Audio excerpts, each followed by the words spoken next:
Hello friends, स्वागत है आपका हमारे चैनल झारखंड स्टडी 99 पर।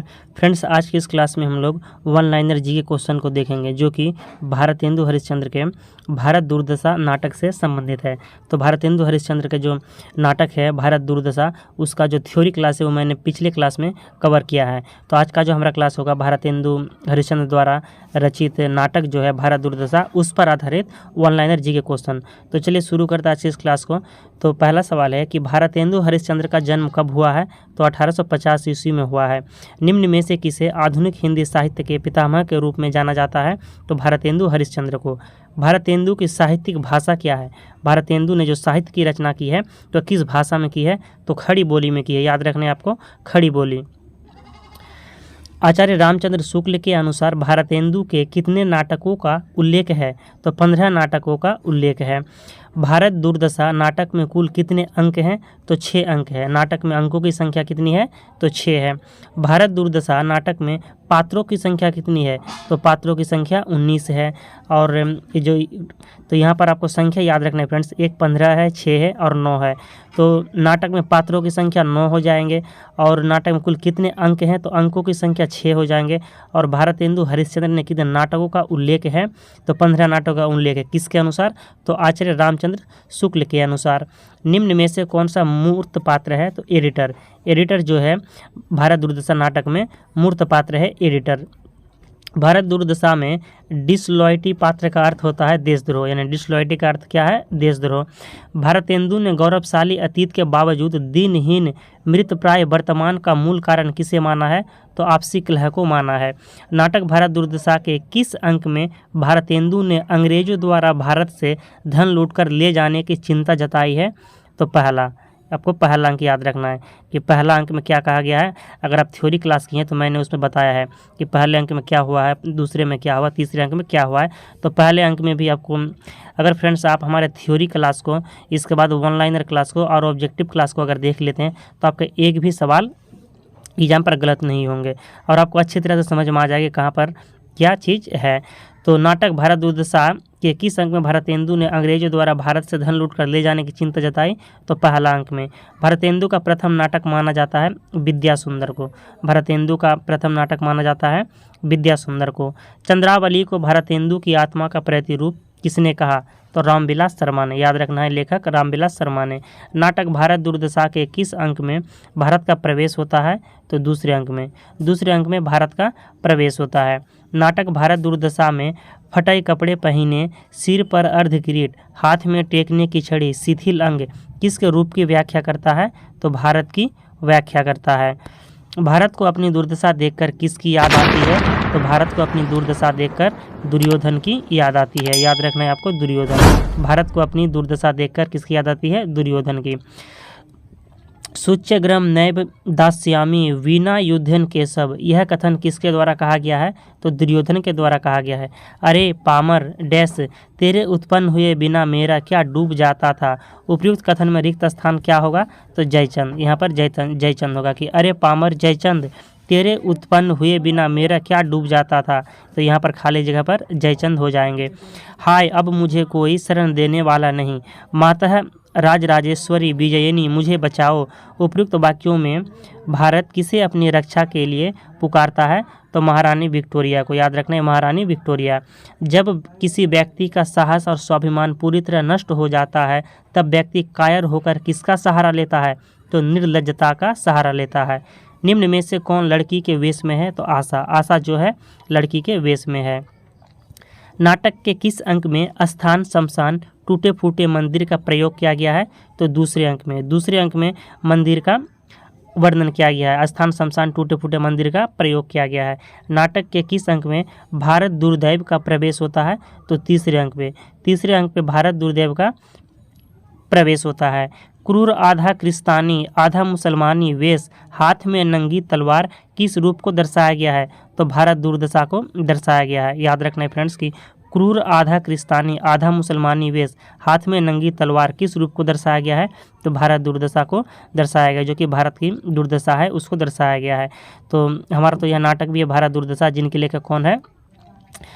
भारतेंदु हरिश्चंद्र है। अगला सवाल है, नाटक के किस अंक में भारत के दुर्दशा के कारणों का उल्लेख है?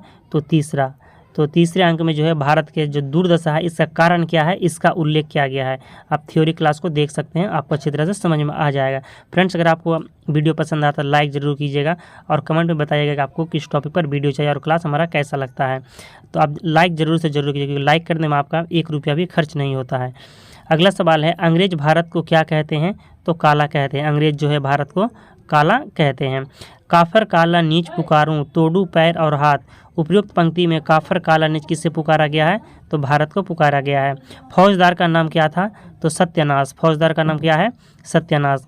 भारतेंदु सत्यानाश फौजदार के संवादों के माध्यम से क्या बताना चाहते हैं?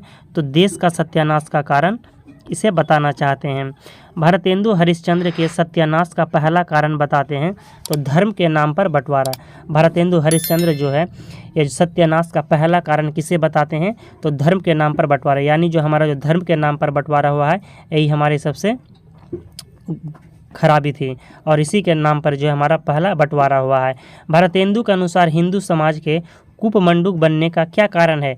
तो विदेश यात्रा पर रोक, जिससे कारण से हिंदू समाज को कूपमंडूक बनना पड़ा। काऊ नहीं पकड़त मोरो मेरो हाथ, यह गीत नाटक के किस अंक में गाया गया है? तो दूसरे अंक में। ये जो कथन है, ये जो गीत है कि काऊ नहीं पकड़त मेरो हाथ, यह गीत नाटक के किस अंक में गाया गया है? तो दूसरे अंक में गाया गया है। भारत दुर्दशा नाटक के दूसरे अंक में किसके द्वारा गाया जाता है? भारत दुर्दशा नाटक के दूसरे अंक में किसके द्वारा गाया जाता है? तो भारत के द्वारा। अरे उपजा ईश्वर कोप से, मुझे तुम सहज न जानो जी, मुझे एक राक्षस मानो जी, यह गीत किसके द्वारा गाया गया? तो भारत दुर्दशा। रोग तथा आलस्य का प्रवेश नाटक के किस अंक में है? तो चौथे अंक में। किसके बदौलत ओझा दर्शनीय पंडित सिद्ध लोगों को ठगने का काम करते हैं? तो रोग के जरिए जो है ओझा और ये जो पंडित है ये सभी दर्शनीय लोगों को ठगने का काम करते हैं। महाराज भारत तो अब मेरे प्रवेश मात्र से मर जाएगा, घेरने का कौन काम है? यह कथन किसका है? तो रोग का है। डॉक्टरों के द्वारा रोग से लड़ने वाले उपाय, टीका लगाना इत्यादि लोग किस डर से मना कर देते हैं? तो शीतलता, जो शीतला होते हैं इसके डर से मना कर देते हैं। भारत दुर्दैव किसे पान का बीड़ा देता है? तो रोग हो जाएगा इसका मतलब कि भारत दुर्दैव जो है किसे पान का बीड़ा देता है? तो रोग को। त्वंगरी बदिलस्त न बमाल का अर्थ क्या है? तो अमीर हृदय से, धन से नहीं है। त्वंगरी बदिलस्त न बमाल, इस शब्द का अर्थ है अमीर हृदय से है, धन से नहीं।